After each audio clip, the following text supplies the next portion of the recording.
ప్రభు అయిన యేసుక్రీస్తు నామంలో మీ అందరికీ కూడా శుభములు తెలియజేస్తున్నాను. మరి చాలా సంతోషంగా ఉంది మిమ్మల్ని కలవటం, చాలా ఆనందంగా ఉంది. అలాగే దాంతోపాటుగా నేను స్టారీకి ఒక మాట చెప్పాను, మీ తమ్ముడు మంచి ప్రీచరు, మంచి టీచరు, మంచి పాటలు బాగా పాడుతున్నాడు, ఈస్ ఎ గుడ్ సింగర్ అని చెప్పాను. నాకు ఆ తర్వాత స్టేజ్ ఎక్కిన తర్వాత డౌట్ వచ్చింది, అసలు ఈ పిల్లోడు ఉంటే నన్ను ఎందుకు పిలిచారు వీళ్ళు అనుకున్నాను. So I congratulate all of you. మీ అందరికీ కూడా నేను శుభాకాంక్షలు తెలియజేస్తున్నాను, శుభములు తెలియజేస్తున్నాను.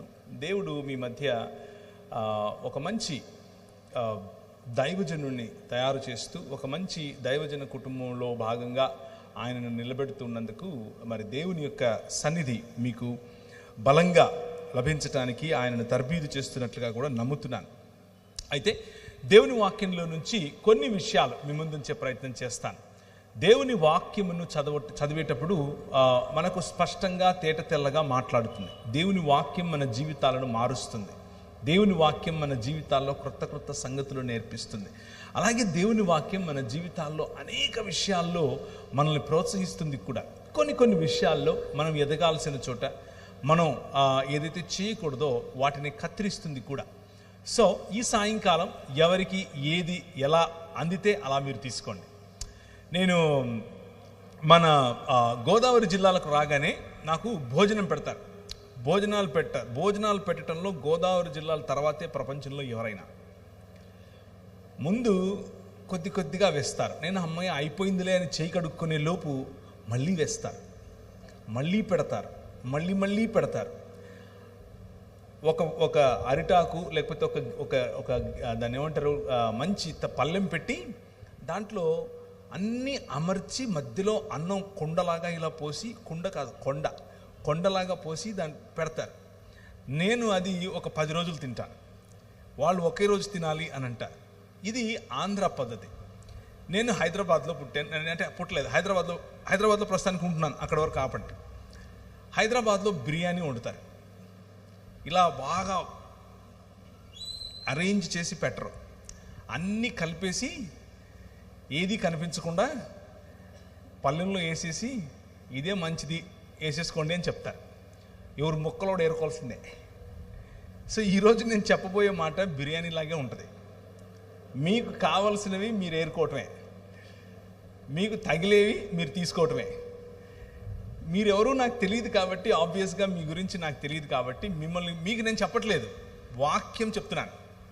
మీకు ఏది నచ్చితే అది తీసుకోండి. కానీ నా హృదయంలో ప్రభు బలంగా నా హృదయంలో పెట్టిన మాటలు ఈరోజు చెప్తాను. నేను యాక్చువల్గా ఈరోజు మధ్యాహ్నం 2:45కు బయలుదేరితే 8:15-8:30కంతా ఇక్కడికి వచ్చాను. అంటే ఒక 6 గంటల 10 నిమిషాలు అంత సమయంలో నేను ఇక్కడికి చేరుకున్నాను. మంచిగా ప్రిపేర్ అయితే వచ్చాను. నేను ఎప్పుడు వాక్య పరిచయం చేయడానికి నాకు ప్రభు అవకాశం ఇచ్చిన మొట్టమొదటిసారి ప్రభు కోసం నిలబడి నేను వాక్యం చెప్తున్నాను అన్న కసితో మాట్లాడతాను. ఇక్కడికి వచ్చిన తర్వాత నేను ప్రిపేర్ అయినది చెప్పాలి అన్నది నాకు అలాంటి లీడింగ్ లేదు. దేవుడు నాకు అలాంటి నడిపింపు ఇవ్వటం లేదు. నా మనసులో వేరే కొన్ని అంశాలను ఉంచాడు. ఆ అంశాలనే మేము ఉంచే ప్రయత్నం చేస్తాను. ఇది స్పష్టంగా స్వచ్ఛంగా నా హృదయంలో నుంచి వస్తున్నటువంటి ఈ సంఘం కోసం, అలాగే మనందరికీ ఉపయోగపడే మాటలుగా ఉండాలి అని నేను మనస్ఫూర్తిగా ఆశిస్తున్నాను. అయితే ఒకసారి హెబ్రీయులకు రాసిన పత్రికలో నుంచి ఒక మాట చదివి ఆ తర్వాత నేను ఎన్నుకున్నటువంటి పాఠ్యభాగం వైపుకు నేను వెళతాను. హెబ్రీ పత్రిక మనం గనక ఆఖరి అధ్యాయం అనగా 13వ అధ్యాయం గనక మనం చూస్తే మనకు స్పష్టమైనటువంటి కొన్ని మాటలు కనిపిస్తాయి. మీకు దేవుని వాక్యమును బోధించి, 7వ వచనం గురించి మాట్లాడుతున్నాను. మీకు దేవుని వాక్యమును బోధించి మీ పైన నాయకులుగా ఉన్న వారిని జ్ఞాపకము చేసుకుని వారి ప్రవర్తన ఫలమును శ్రద్ధగా తలంచుకొనుచు వారి విశ్వాసమును అనుసరించండి. ఇది ఒక దగ్గర పెట్టుకోమంటారా? సరిపోతుందా? ఓకే. ఇది దేవుడు మనకిస్తున్నటువంటి ఒక ఆజ్ఞ. దైవజనులను, మనకు వాక్యము బోధించిన వారిని, మనకంటే ముందు నడిచిన వారిని మనం జ్ఞాపకం చేసుకోవటం అది తప్పు కాదు, అది మంచిది, అది ఆశీర్వాదకరం, అది చేయదగినది మాత్రమే కాదు, చేసి తీరవలసినటువంటి ఆజ్ఞ. కనుక మీకు వాక్యోపదేశం చేసిన వారు, మీ పైన నాయకులుగా ఉన్నవారు, మీ కొరకు శ్రమించిన వారు, మీ కొరకు తమ జీవితాలను విత్తిన వారిని జ్ఞాపకం చేసుకోవటం దేవుడు మనకిస్తున్నటువంటి బాధ్యత, బాధ్యతతో కూడినటువంటి ఆశీర్వాదము కూడా. ఇలా నీతిమంతులను జ్ఞాపకం చేసుకున్నప్పుడు నీతిమంతుల పట్ల వారి ప్రవర్తన ఫలమును మనము కలిగి ఉండేందుకు, వారి విశ్వాస జీవితమును అనుసరించేందుకు, శ్రద్ధగా అనుసరించేందుకు ప్రయత్నం చేసినప్పుడు మనకు ఆశీర్వాదం, ఆ ఆశీర్వాదం మనం కోల్పోకూడదు ఎప్పుడు కూడా. ఆ ఆశీర్వాదం మనలో ఎప్పుడూ ఉండేట్లుగా మనం ప్రయత్నం చేయాలి. మన ముందు నడిచినటువంటి దైవజనులు అనేకులు మనకు వాక్యోపదేశం చేశారు. మీ జీవితాలలో మీకు వాక్యోపదేశం చేసిన వారు మీ తల్లి ఉండొచ్చు, మీ తండ్రి ఉండొచ్చు, మీ భర్త ఉండొచ్చు, మీ స్నేహితురాలు ఉండొచ్చు, లేకపోతే మీ సంఘ కాపరి అయి ఉండొచ్చు. సంఘ కాపరితో పాటు సంఘములో ఉన్నటువంటి పెద్దలు కావచ్చు, పిల్లలు కావచ్చు, ఎవరైనా సరే మీ జీవితాల్లో దేవుని వాక్యాన్ని గనక ఉపదేశించిన వారుగా ఉంటే, మీరు వారి ద్వారా దేవుని గురించి, దేవుని ప్రేమను గురించి, దేవుని సంకల్పాన్ని మీరు గనక అర్థం చేసుకున్న వారు ఉంటే, అది జ్ఞాపకం చేసుకోవటం, వారి విశ్వాసమును అనుసరించటం, వారి ప్రవర్తన ఫలమును శ్రద్ధగా అనుసరించటం, తెలుసుకోవటం, మననం చేయటం, ఇది ఆశీర్వాదకరమైనటువంటి పని. ఆ ఆశీర్వాదకరమైన పని మీరు చేయునట్లుగా, ధైర్యము కలిగి చేయునట్లుగా మిమ్మల్ని నేను ప్రోత్సహిస్తున్నాను. అలాగే ఆ ఆశీర్వాదము మనకిచ్చేటటువంటి దేవుడు, అనగా వాగ్దానముతో కూడినటువంటి ఆజ్ఞను ఇచ్చేటటువంటి దేవుడు మనిషిని తన స్వరూపమందు తన పోలిక చొప్పున చేశాడు. నీ పక్కన వాళ్ళకి చెప్తారా నువ్వు దేవుని పోలికలో ఉన్నావట అని? చెప్పండి, పర్వాలేదు. నువ్వు దేవుని పోలికలో ఉన్నావు అని చెప్పండి. నువ్వు దేవుని స్వరూపంలో ఉన్నావు అని చెప్పండి. కేవలం ఇక్కడున్న వారే కాదు, మైకుల ద్వారా వింటున్న వారికి కూడా ఈ మాట చెప్తున్నాను. మీరు క్రైస్తవులు అయ్యుండొచ్చు, కాకపోయిండొచ్చు, వాక్యమును నమ్మిండొచ్చు, నమ్మకపోయిండొచ్చు, ప్రభు అయిన యేసు క్రీస్తును అనుసరిస్తూ ఉండొచ్చు, అనుసరించకుండా ఉండొచ్చు. అయినా కానీ మీతో కూడా నేను ఈ రాత్రి ఒక మాట చెప్తున్నాను. ఏమిటి? స్పష్టమైన మాట, దేవుని వాక్యం చెప్పే మాట. ఏంటి అని అంటే, మీరు దేవుని స్వరూపములోను దేవుని పోలిక చొప్పున చేయబడినటువంటి మనుష్యులను దేవుడు తన స్వరూపమందు తన పోలిక చొప్పున చేసి 5 రకాలైనటువంటి ఆశీర్వాదముతో కూడిన వాగ్దానములను, లేకపోతే వాగ్దానముతో కూడినటువంటి బాధ్యతను ఇచ్చాడు, అధికారమును ఇచ్చాడు. బాధ్యతతో కూడిన అధికారం, వాగ్దానముతో కూడినటువంటి అధికారాన్ని ఇచ్చాడు. ఆ 5 మీ ముందుంచుతారు. మొదటిది, మీరు ఫలించండి అని చెప్పాడు. రెండవది, మీరు అభివృద్ధి చెందండి అని చెప్పాడు. మూడవది, మీరు విస్తరించండి అని చెప్పాడు. నాలుగవది, ఈ భూమిని నిండించండి అని చెప్పాడు. ఐదవది, చాలా ప్రాముఖ్యమైనది, దానిని ఏలండి అని చెప్పాడు. రాజులుగా ఉండండి అని చెప్పాడు. ఈ 5 కూడా దేవుడు చేసినటువంటి వాగ్దానముతో కూడినటువంటి బాధ్యత. ఫలించటం నీ బాధ్యత, అభివృద్ధి చెందటం నీ బాధ్యత, విస్తరించటం నీ బాధ్యత, భూమిని నిండించటం నీ బాధ్యత. అలాగే దానిపైన తల్లిదండ్రులను పోలినటువంటి రాజ్యం చేయటం నీ బాధ్యత. దేవుడు మనిషిని తన స్వరూపమందు తన పోలిక చొప్పున చేసి భూమి ఆకాశములు అనేటటువంటి ఒక మందిర నిర్మాణం చేసి, ఆ మందిరములో తన ప్రతినిధిగా, తన ప్రతిమగా మరియు తన ప్రతిబింబంగా ఉంచాడు. 3 పదాలు: తన ప్రతినిధిగా, తన ప్రతిమగా మరియు తన ప్రతినిధిగా లేదా ప్రతిబింబంగా ప్రాణ ప్రతిష్ఠ చేసి ఆ ఆలయంలో ఆ ప్రాణ ప్రతిష్ఠ చేసినటువంటి మనిషిని ఉంచాడు. నువ్వు ఏలు అన్నాడు. నాకు ప్రతిగా, నాకు యాజ్ ఎ రిప్రజెంటేటివ్, నా ప్రతినిధిగా, నా ప్రతిబింబముగా, అలాగే నా స్వరూపము నా పోలిక చొప్పున ఉన్నావు కాబట్టి నా ప్రతిమగా ఈ ప్రపంచాన్ని ఏలు అని చెప్పాడు. ఇది మనకి ఇవ్వబడినటువంటి బాధ్యతతో కూడినటువంటి ఆశీర్వాదం.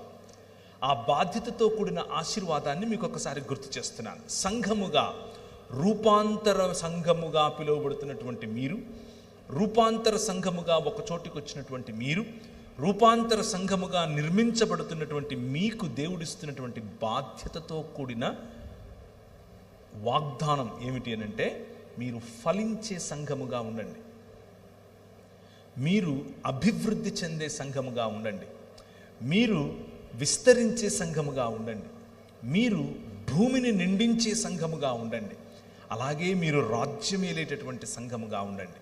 ఇది దేవుని పిలుపు. ఇది ఆదికాండం 1వ అధ్యాయంలో నుంచే మీకు చెప్తున్నాను. క్రొత్త విషయాలేమీ కాదు, మీరు ఎప్పుడూ చదివేవే. అది మన పిలుపు. అయితే దేవుడు ఏర్పరిచినటువంటి ఈ మందిరములో, అనగా భూమి ఆకాశములు అనే ఈ మందిరములో ఏర్పరిచినటువంటి నీకు దేవుడిచ్చినటువంటి బాధ్యతను మనిషి మరిచిపోయి, మనిషి తిరస్కరించి దేవునికి దూరమయ్యాడు. దూరమైనటువంటి దేవుడు తన సొంత ఆలోచనలతో అభివృద్ధికి, ఫలితానికి, లేకపోతే ఫలానికి, విస్తరించటానికి, భూమిని నిండించటానికి మరియు రాజ్యమేలటానికి సొంత నిర్వచనాలు కట్టుకున్నాడు. దాని కారణం చేత అభివృద్ధి చెందటం అనంటే డబ్బు సంపాదించటం అనుకుంటున్నాడు. అభివృద్ధి చెందటం అనంటే ఇంకో 10 మందిని కలుపుకోవటం అనుకుంటున్నాడు. విస్తరించటం అనంటే అన్ని ఊళ్ళలో నేనే ఉండాలి అని అనుకుంటున్నాడు. భూమిని నిండించటం అనంటే భూమంతా కొనుక్కోవటం అని అనుకుంటున్నాడు, లేకపోతే సంపద సంపాదించటం అని అనుకుంటున్నాడు. రాజ్యమేలటం అనంటే అవతలి వాడి హక్కులు హరించటం అని అనుకుంటున్నాడు. కానీ ప్రభువు ఇచ్చినటువంటి ఆజ్ఞతో కూడిన ఆశీర్వాదం, బాధ్యతతో కూడినటువంటి ఈ వాగ్దానం ఏమిటి అనంటే, ఒకరికి ఉపయోగపడే విధంగా, ఒకరిని ఘనపరిచే విధంగా, ఒకరిని హెచ్చించే విధంగా, ఒకరి కొరకు ఉపయోగపడుతూ హెచ్చిస్తూ ఘనపరుస్తూ సంఘ నిర్మాణం చేసే విధంగా ఆయన ఒక క్రమాన్ని ఏర్పరచాడు. ఈ ప్రపంచంలో ఆయన ఒక క్రమాన్ని ఏర్పరచాడు. ఎక్కడ నదులుండాలో అక్కడ నదులు, ఎక్కడ చెట్లుండాలో అక్కడ చెట్లు, ఎవరికి ఎంత నీడ కావాలో అంత నీడ, ఏ భోజనం ఏ వస్తువులు ఎవరికి అందాలో, అనగా ఏ జంతు పశుపక్షులకు వగైరా వగైరా ఇవ్వాలో అంత ఇస్తూ వాటిపైన తల్లిదండ్రులుగా మిమ్మల్ని ఉంచాడు. మన బాధ్యత మనకు ముందు నడిచిన వాక్యమును నేర్పించి, మన ముందు వాక్యోపదేశకులుగా, నాయకులుగా మన పైనున్న వారి యొక్క శ్రద్ధగా వారి జీవన విధానాన్ని, వారి విశ్వాసమును అనుకరించటం. అలా అనుకరించే క్రమంలో వచ్చేటటువంటి ఆలోచనలు, బ్లెస్సింగ్ అదర్స్, నీ పొరుగువాడిని ఆశీర్వదించటం, నీ పొరుగువాడి కోసం ఒక క్రమాన్ని ఏర్పరచటం, నీ సమాజములో క్రమమైనటువంటి సమాజముగా దాన్ని తీర్చిదిద్దటం, నీ సమాజమును విస్తరింప చేయటం, నీ సమాజములో దేవుని ముఖకాంతి వెలిగే విధంగా నీ జీవితాన్ని మలుచుకోవటం. దేవుని ముఖకాంతి వెలగటం అన్న విషయానికి రూపాంతర సంఘము అన్నదానికి చాలా కనెక్షన్ ఉంది. రూపాంతర దేవాలయం. ఒకరోజు ప్రభు అయిన యేసుక్రీస్తు తన శిష్యులను తీసుకుని ఒక కొండ మీదికి వెళ్ళాడు. ఒక కొండ మీదికి వెళితే ఆ కొండ మీద చూస్తూ ఉండగానే పేతురు, యాకోబు, యోహాను, ఆంద్రియ వగైరా వాళ్ళు ఒకవైపు కూర్చుని చూస్తూ ఉండగానే ఆయన రూపాంతరము చెందటం చూస్తారు. రూపాంతరము చెందటం చూసినప్పుడు చాలా భలే అనిపించింది. నేను ఇక్కడే ఉండిపోతాను అని అనుకున్నాడు. పేతురు అన్నాడు, ఇక్కడ నీకొక పర్ణశాల, నాకొక పర్ణశాల. ఏలియా దిగొచ్చాడు, ఏలియాతో మాట్లాడుతున్నాడు, దేవదూతలు వచ్చి ఆయనకు పరిచారం చేస్తున్నారు. అబ్బా భలే ఉంది, what a blissful experience is this అని అనుకున్నాడు. ఎంత సమాధానకరమైన, ఎంత దేవుని రాజ్యమును అనుభవించేటటువంటి ఈ అనుభవం ఇది. ఈ అనుభవంలో ఇలాగే ఉండిపోతే ఎలా ఉంటుంది అని అనుకున్నాడు. రూపాంతరం చెందినటువంటి ఆ కొండ మీద దేవుని వాక్యం మార్కు సువార్తలో ఎలా రాసిందంటే, ఈ లోకమందు ఏ చాకలియు అంత చలువగా చెయ్యలేడు అన్నట్లుగా తన వస్త్రముల గురించి దగదగ మెరిసిపోతున్నాయి అన్నట్లుగా రాశాడు. అలా రూపాంతరము చెందినటువంటి ప్రభువును చూసి ఆనందించినటువంటి పేతురు అదే పేతురు పత్రిక రాస్తూ ఏమంటున్నాడంటే, నేను ఆయన గురించి, తండ్రి అయిన దేవుడు, ఈయన నా ప్రియకుమారుడు, ఈయన మాట వినండి అని చెప్పినప్పుడు నేను విన్నాను, నా చెవులారా విన్నాను, ఆయనను చూశాను, నేను దాన్ని అనుభవించాను, ఆయనను తాకాను. కానీ అంతకంటే గొప్పదైన, ఆ అనుభవానికంటే గొప్పదైనటువంటి ప్రవచన వాక్యము నీ చేతిలో ఉంది. ఒకసారి నీ బైబిల్ ఎత్తి చూపిస్తావా? అంతకంటే గొప్పదైనటువంటి ప్రవచన వాక్యము నీ చేతిలో ఉంది. This is what transforms you. Transformation, రూపాంతరమునకు మరియు రూపాంతరము చెంది, లేకపోతే మెటమార్ఫోసిస్, పునరుత్థానానికి ఉన్న తేడా అది. రూపాంతరము అనుభవంతో మొదలవుతుంది, కానీ ఆ రూపాంతరము రోజు రోజుకు క్రమములో పెరిగినప్పుడు ఒకానొక రోజు మనం పునరుత్థానం చెందుతాం. మన సృష్టి పునరుత్థానం చెందుతుంది. ప్రభువు ఇచ్చినటువంటి 5 రకాలైనటువంటి ఆజ్ఞలతో కూడినటువంటి బాధ్యత, ఆజ్ఞలతో కూడినటువంటి ఆశీర్వాదమును మనము నిజమైన మనుష్యులుగా ఈ ప్రపంచంలో జరిగించాలి అని ఆయన అనుకుంటే, మనం అలా జరిగించక అంధకార సంబంధమైన దురాత్మ సమూహముల చేత చిక్కుబడి, అంధకార సంబంధమైన దురాత్మ సమూహములు ఇచ్చేటటువంటి అనుభవం, రుచి, చూపుకు ఇంపుగా కనిపించటం వగైరా వగైరా ఆకర్షణలకు లోనైన కారణం చేత దేవుణ్ణి తిరస్కరించి దేవునికి దూరమయ్యాం. దూరమైనటువంటి సమాజం ఏర్పరచుకున్నటువంటి సిస్టమ్స్, ఆ సమాజం ఏర్పరచుకున్నటువంటి వ్యవస్థలు, ఆ వ్యవస్థలు రోజు రోజుకు మనిషిని క్షీణింపచేసి లెస్సర్ హ్యూమన్ బీయింగ్, లేకపోతే డీహ్యూమనైజ్ చేస్తూ వచ్చాయి. అలా డీహ్యూమనైజ్ చేస్తూ వచ్చినటువంటి ఈ ప్రపంచంలోనికి నీ చేతనున్నటువంటి ఈ వాక్యం ప్రపంచాన్ని రూపాంతరము చెందించటానికి, సమాజములను రూపాంతరము చెందించటానికి, మనుష్యులను రూపాంతరము చెందించటానికి, అనుభవాలను రూపాంతరం చెందించటానికి, సంబంధాలను రూపాంతరం చెందించటానికి మీ మధ్యకు ఆయన మీ చేతికి ఇచ్చాడు. ఈ వాక్యాన్ని మనం గమనిస్తున్నాం. అయితే ఈ వాక్యంలో ఒక చక్కటి మాట మీకు వినిపిస్తుంది. అదేమిటి అనంటే, నిత్య నిబంధన. ఈ రూపాంతరము కొరకు చేసినటువంటి నిబంధన. దేవుడు మనుష్య సమాజానికి, మనుష్యులను రూపాంతరము చెందించటానికి ఒక నిబంధన చేశాడు. ఆ నిబంధనను 5 రకాలుగా బైబిల్ గ్రంథం మనకు చెప్తుంది. 5 ఆశీర్వాదముతో కూడినటువంటి ఆజ్ఞలను నేను మీకు చూపించాను. మొదటిగా 2 5 రకాలుగా ఒకే నిబంధన మన మధ్యకు రావటం సృష్టి క్రమం మొదలుకొని ఇప్పటి వరకు మానవ చరిత్రలో జరిగినటువంటి గమనం ఇది. దాన్ని మీకు వివరిస్తాను. మనిషి యొక్క ప్రయాణం. చాలామంది మనిషి యొక్క ప్రయాణం ఏమనుకుంటారంటే, అలా పుడతాడు, ఇలా చనిపోతాడు, చనిపోయిన తర్వాత ఏదో లోకానికి వెళ్ళిపోతాడు. ఇది సాధారణంగా మత ప్రాతిపదికన ఉన్న వాళ్ళ యొక్క ఆలోచన విధానం. అందులో కొద్దో గొప్ప సత్యం లేకపోలేదు. కానీ బైబిల్ గ్రంథం చెప్పేటటువంటి సంపూర్ణ సత్యాన్ని ఈరోజు మీకు చెప్పే ప్రయత్నం చేస్తాను. 5 రకాలైనటువంటి ఒకే కవెనెంట్, ఒకే నిబంధన, రూపాంతరమును కోసం రూపింపబడినటువంటి నిబంధన 5 రకాలుగా 5 సమయాలలో మానవ మనుగడలోనికి రావటం మనం గమనించాలి. మొదటిగా ఆదికాండములోనే మనుష్యులు విస్తరించి, ఫలించి, భూమిని నిండించి, కానీ వారి ఇచ్చ చొప్పున, వారి యొక్క ప్రణాళిక చొప్పున నగర నిర్మాణం చేసుకొని సంబంధాలను కోల్పోయి, మనుష్యుల మధ్య మనుష్యులు హేట్రెడ్, మనుష్యుల మధ్య మనుష్యులు పొరపొచ్చాలు, సంబంధాలలో చేదు, మనుష్యులను కోల్పోయేటటువంటి మనుష్యులుగా తయారై స్వంత సహోదరుణ్ణి చంపిన తరువాత కయ్యను వెళ్ళి నగరాలను నిర్మించుకుంటూ ఉంటే, ఎందుకు అనంటే భద్రత కోసం. ఎవరి నుంచి భద్రత అనంటే సాటి మనిషి నుంచి భద్రత అన్నటువంటి గోడలను నిర్మించుకోవటం మొదలుపెట్టాడు మనిషి. దానికి నాగరికత అని పేరు పెట్టాడు.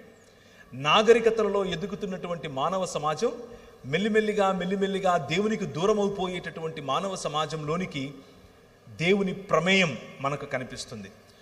మనిషి యొక్క ఊహలోని, ఆలోచనలోని సమస్తము కేవలము ఎల్లప్పుడూ చెడ్డది అన్నట్లుగా మనిషి పతనావస్థలో ఉన్న క్రమంలో దేవుడు ఒక్క వ్యక్తిని ఎన్నుకున్నాడు. దేవుడు ఈ ప్రపంచాన్ని, అందులో ఉన్నటువంటి కలుషితమైనటువంటి మనుష్యులను రూపాంతరము చెందించాలి అని ఆశపడ్డాడు. క్రొత్త సృష్టిని చెయ్యాలి అని ఆశపడ్డాడు. ఆ క్రొత్త సృష్టిని చేసేటటువంటి దేవుడు ఆ క్రమంలో మొట్టమొదటిగా ఒక్క కుటుంబాన్ని ఎన్నుకున్నాడు. కుటుంబం నూతన సృష్టికి పునాది. కుటుంబమే మొదటి సృష్టికి పునాది. నూతన సృష్టికి కూడా కుటుంబమే పునాది. ఆ కుటుంబం నోవహు కుటుంబం. నోవహు కుటుంబానికి చేసినటువంటి, నోవహు కుటుంబము ద్వారా సకల ప్రజలకు, సకల మానవాళికి చేసినటువంటి వాగ్దానం ఏమిటి అనంటే, నేను లయకారుణ్ణి కాదు, నేను నిన్ను పునరుత్థానం చెందిస్తాను, నేను నిన్ను రూపాంతరము చెందిస్తాను.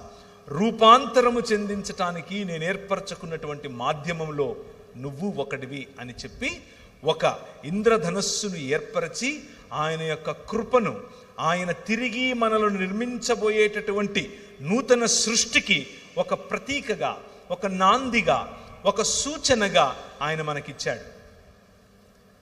ఇది మొదటి నిబంధన. ఒకే నిబంధన, మొదటిసారి వినిపించినటువంటి నిబంధన. రెండవది, ఇప్పుడు సృష్టి ఇంకా పెరిగింది. సృష్టిలో ఉన్నటువంటి మనుషులు మళ్ళీ సమాజాలు కట్టడం మొదలుపెట్టారు. సృష్టిలో ఉన్నటువంటి మనుషులు మళ్ళీ నాగరికతలు నిర్మించడం మొదలుపెట్టారు. మెసొపొటేమియా నాగరికత అని మొదలయ్యింది. ఆ మెసొపొటేమియా నాగరికతలో ఎత్తైన గోడలు, బ్రిక్స్ చేయటం మొదలుపెట్టారు. ఇటుకలు మొట్టమొదటిసారిగా గొప్ప, లేకపోతే ఎత్తైనటువంటి గోడలు కట్టడం మొదలుపెట్టారు. వారి శిల్పకళ ముందు ఎవరూ సాటి రారు అన్నట్లుగా శిల్పకళతో నానా విధములైనటువంటి ధనం కోసం, అందం కోసం, పరువు కోసం, పరపతి కోసం, మనిషికి ఉన్నటువంటి అధికారాన్ని సూచించటం కోసం వారు వివిధమైన దేవీ దేవతలను తయారు చేసుకుని దాని ముందు సాగిలపడటం మొదలుపెట్టారు. ప్రభు అన్నాడు, నో, నేను మిమ్మల్ని తిరిగి నా వైపుకు తీసుకొచ్చుకుంటాను, రూపాంతరము చెందిస్తాను, నూతన సృష్టిగా మారుస్తాను అని చెప్పి అందులో ఇంకొక కుటుంబాన్ని ఏర్పరచుకున్నాడు. ఆ కుటుంబమే అబ్రహాము కుటుంబం. మొదట నోవహు కుటుంబానికి చేసినటువంటి వాగ్దానముతో కూడినటువంటి నిబంధన. రెండవది అబ్రహాముతో చేసినటువంటి వాగ్దానముతో కూడిన నిబంధన. ఆ అబ్రహామును బయటకు పిలిచాడు. అబ్రహామా రా అన్నాడు. ఆయన తన ఇంటి వారిని, తన ఊరిని విడిచి, తన రాజ్యమును విడిచి బయటకు వచ్చాడు. నీ ద్వారా ఒక రాజ్యాన్ని కడతాను అని అన్నాడు. ఆ రాజ్యాన్ని కట్టే క్రమంలో నీకు పిల్లలను ఇస్తాను అని అన్నాడు. ఈయనకు బాగా వయసుడిగిపోయింది. భార్యామణి ముసలితనంలో ఉంది. ఆమె నవ్వుకుంటోంది, నాకా పిల్లలా, నేను మళ్ళీ వస్తాను, మళ్ళీ 1 సంవత్సరానికి వచ్చే వరకు నీకు వాగ్దాన కుమారుణ్ణి ఇస్తాను అని చెప్పాడు. అయితే నీ కుమారులు, నీ పిల్లలు, నీ పిల్లల పిల్లలు, ఆ వారి పిల్లల పిల్లల పిల్లలు ఐగుప్తు దేశంలో 400 పైచిలుకు సంవత్సరాలు ఉంటారు. ఎందుకుంటారు అనంటే, ఇంకా ఈ కనాను ప్రాంత ప్రజల యొక్క పాపం పండలేదు, వారికి ఇంకా నేను సమయం ఇస్తున్నాను, ఇంకా వారు మారు మనస్సు పొందుతారేమో, ఇంకా వారు రూపాంతరం వైపుకు వస్తారేమో అని ఆశపడి చూస్తున్నాను.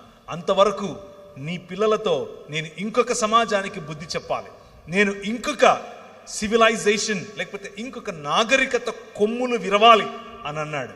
ఆ నాగరికత పేరే లేకపోతే ఆయన చేసినటువంటి 3వ నిబంధన. ఒక నిబంధనే ఇదంతా కూడా, 3వసారి చేసిన నిబంధన. ఇశ్రాయేలు తన పిల్లల పిల్లలు ఫలించారు, విస్తరించారు, భూమిని నిండించారు, అభివృద్ధి చెందారు, కానీ రాజ్యం చేయలేకపోతున్నారు. కారణం ఏమిటి అనంటే, ఈలోక సంబంధమైనటువంటి దేవత, ఈలోక సంబంధమైనటువంటి అంధకార సంబంధమైన దురాత్మ సమూహముల చేత చిక్కబడినటువంటి రాజ్యములో బానిసలైపోయారు.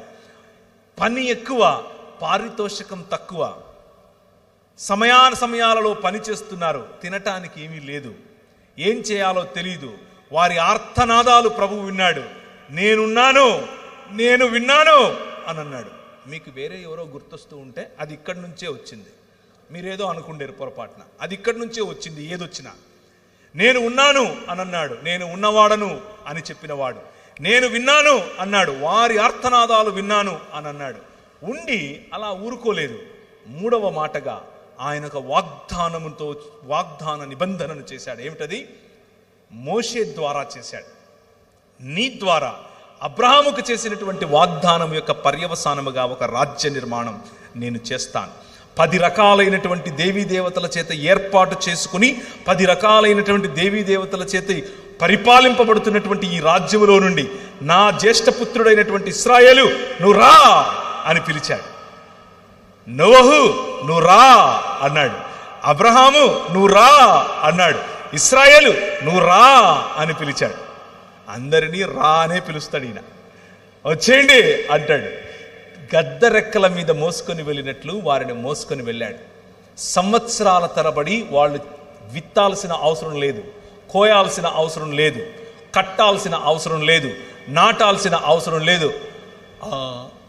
ఇలా నోరు తెరుచుకుని పడుకుంటే పొద్దునికి మన్నా నోటు నిండుతుంది. అలా పెంచాడు. అలా పెంచితే వీళ్ళు గొనుగుడు కార్యక్రమాలు, సనుగుడు కార్యక్రమాలు మొదలుపెట్టారు. మూడవ వాగ్దానముతో కూడినటువంటి నిబంధన. ఏ ఇశ్రాయేలు ద్వారా అయితే ప్రపంచాన్ని తిరిగి ఆయన రూపాంతరము చెందించాలనుకున్నాడో ఆ ఇశ్రాయేలే ఇప్పుడు దేవుణ్ణి నువ్వు మాకొద్దు అని చెప్పింది. నెహుష్టానును నిలబెట్టుకుంది. కీయు దేవత వైపుకు పరిగెట్టింది. బయలుదేవత ఎదుట సాష్టాంగపడింది. మొలెకుకు తన పిల్లలను అర్పించింది. ప్రభు అన్నాడు, నన్ను విసర్జించావు, నువ్వు చస్తావు అన్నాడు. చావటం అనంటే ఆయన నుంచి దూరం అవటం.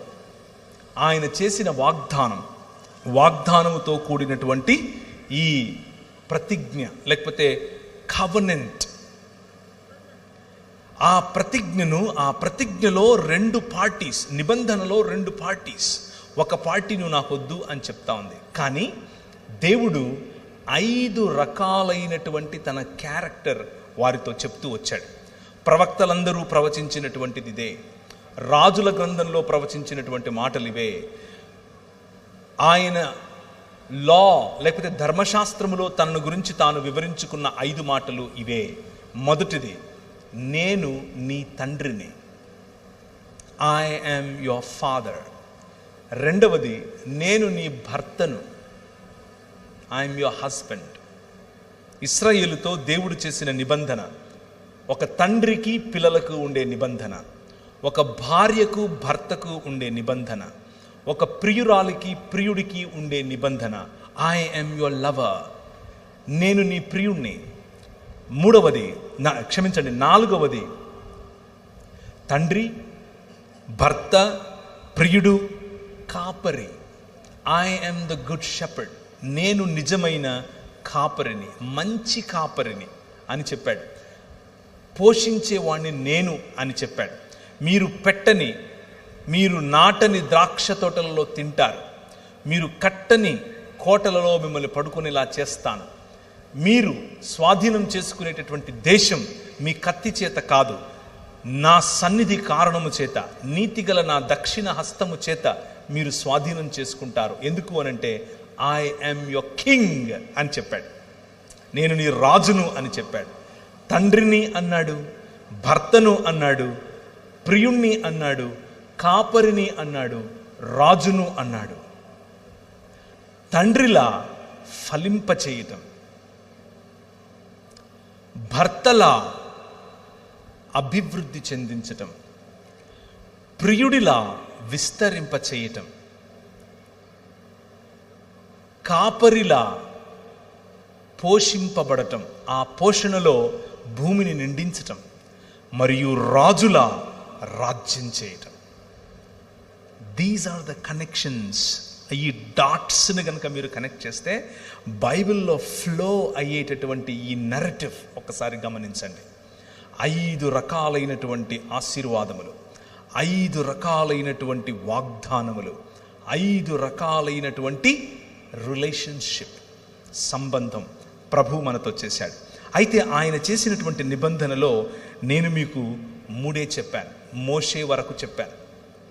4వ నిబంధన, మోషే తరువాత ఇశ్రాయేలు ప్రజలు, పగటిలో మేఘస్తంభముగాను మా మధ్యకు వచ్చావు, రాత్రిలో అగ్నిస్తంభముగా మమ్మల్ని నడిపించావు, నువ్వు రాజుగా మా మధ్యనున్నావు, మేము మీకు ఒక మందిర నిర్మాణం చేయాలనుకుంటున్నాం, మేము ఇలా ఒక టవర్ కట్టాలనుకుంటున్నాం అనుకుని దావీదు రాజు వెళ్ళి ఆయనను అడిగాడు. ఆయన అన్నాడు, నా కుమారుడి ద్వారా కడతాను అని అన్నాడు.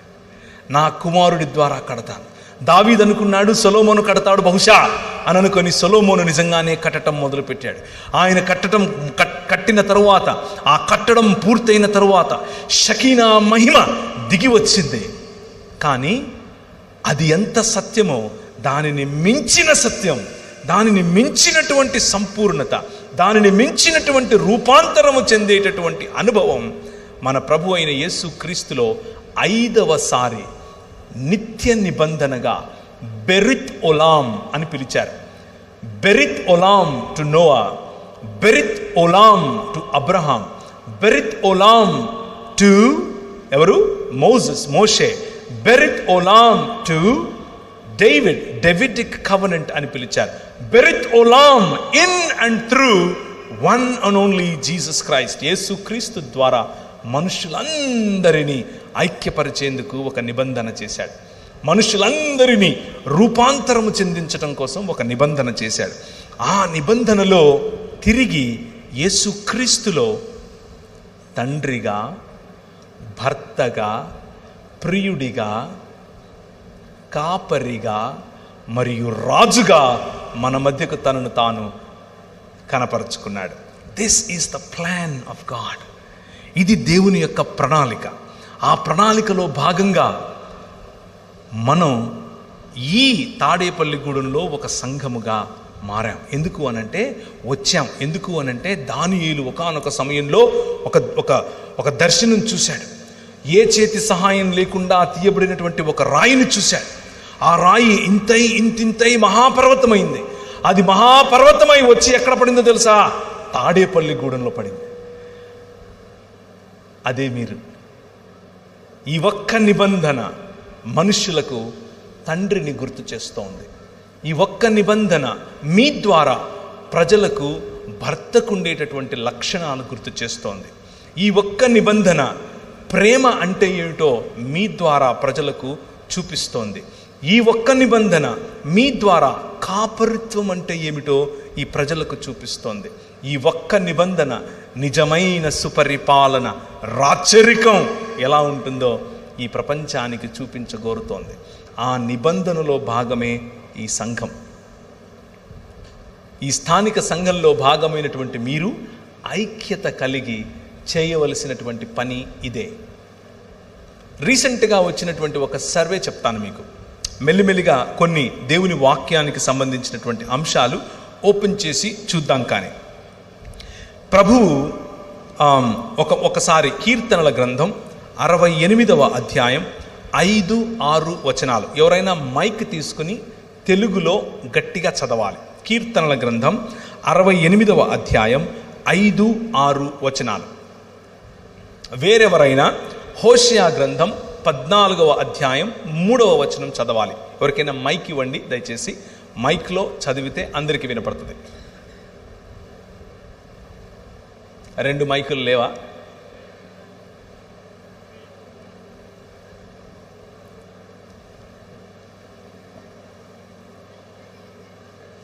ఆలోగా తీసిన వారు చదవండి.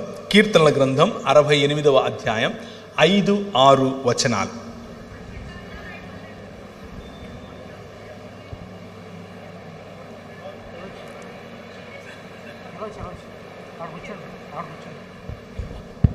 అక్కడ కనిపించాలిగా, ఆమెకు కనిపిస్తుందా?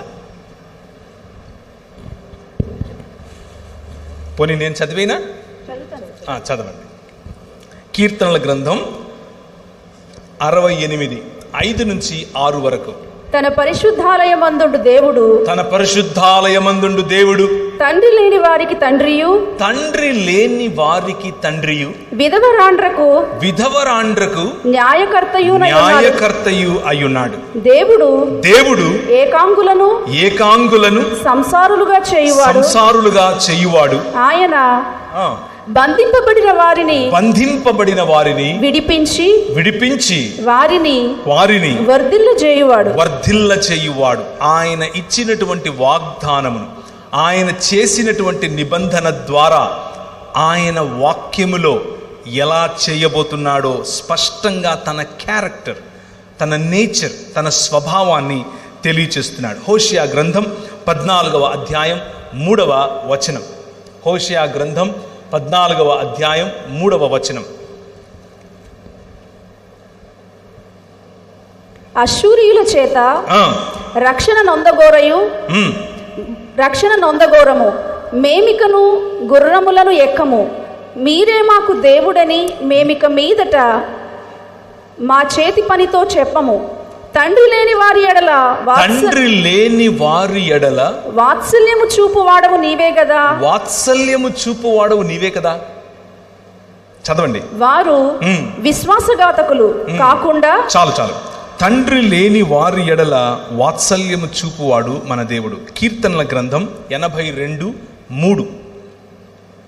కీర్తనల గ్రంథం 82:3. పేదలకు తండ్రి లేని వారికి న్యాయమును తీర్చుడి. శ్రమగల వారికి దీనులకును న్యాయము తీర్చుడి. దరిద్రులను నిరుపేదలను విడిపించుడి. భక్తిహీనుల చేతిలో నుండి వారిని తప్పించుడి. చాలు. న్యాయము చేయటం, విడిపించటం, తప్పించటం, బలహీనులైన వారి పట్ల వారి పక్షంగా నిలబడటం, ఇదే మన దేవుని యొక్క స్వభావం. ఇదే ఆయన కుమారుని యొక్క స్వభావం. ఆయన కుమారుని శరీరమైనటువంటి మన స్వభావము కూడా ఇదే అయి ఉండాలి. దేవుని వాక్యము చాలా స్పష్టంగా చెబుతోంది.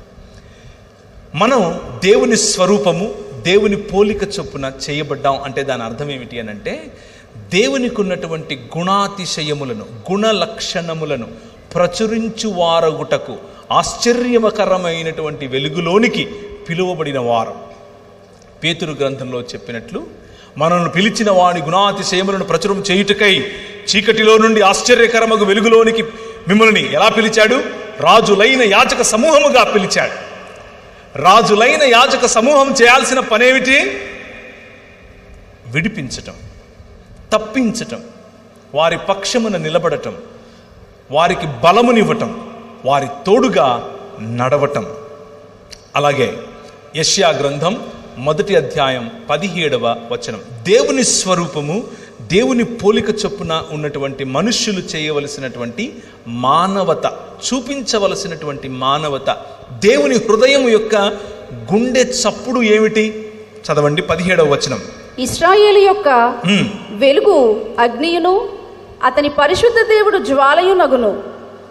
అది అశ్షూరీయుల యొక్క బలురక్కసి చెట్లకును గత్స పొదలకును అంటుకొని ఒక్క దినమున వాటిని మృంగివేయును.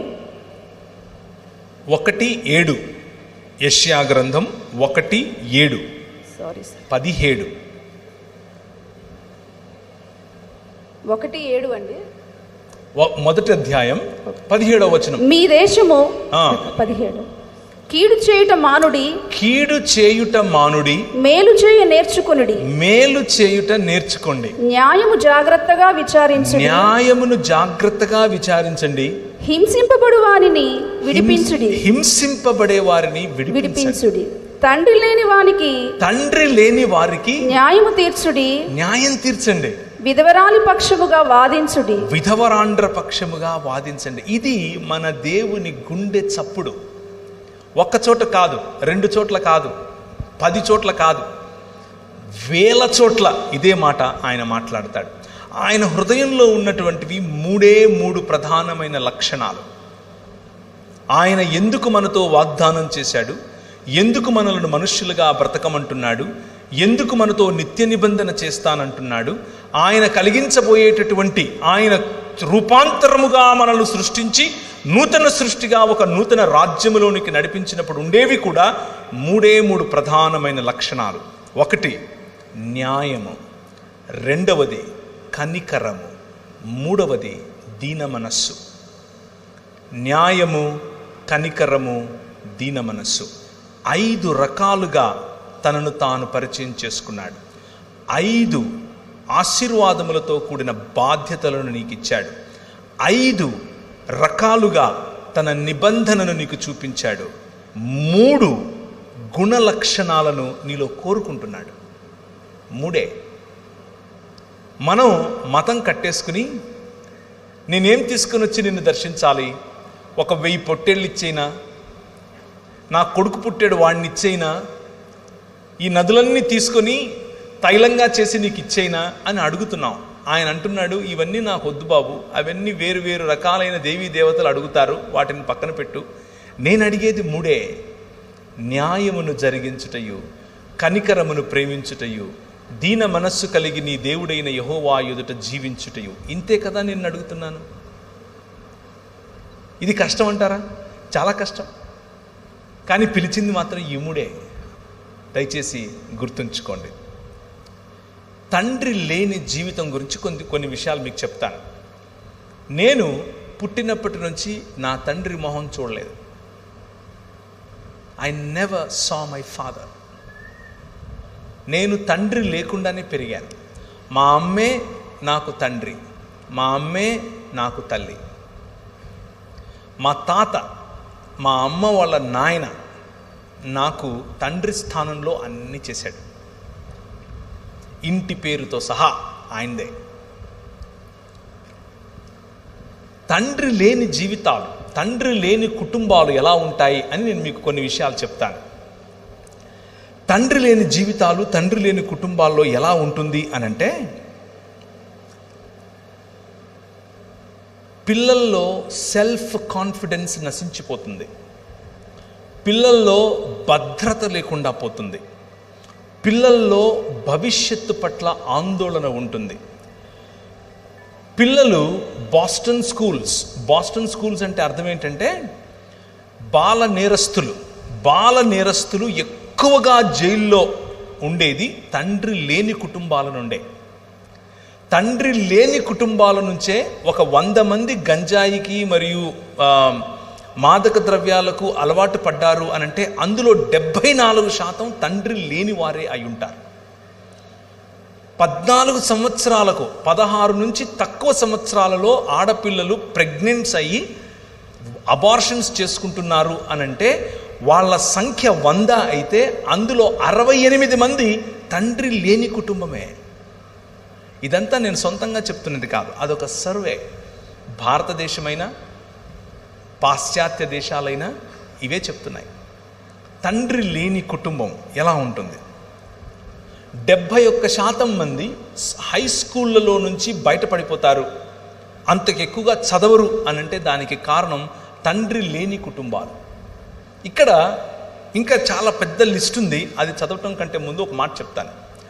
తండ్రి లేకపోవటం అనంటే దాని అర్థం తండ్రి చనిపోవటం కాదు. కుటుంబంలో తండ్రి లేకపోవటం, కుటుంబంలో తండ్రి కనబడకపోవటం, తన పని మీద, తన పరిచర్య మీద, తను ఏర్పరచుకున్నటువంటి వ్యాసంగాలలో పిల్లలు లేవకముందే వెళ్ళిపోతాడు.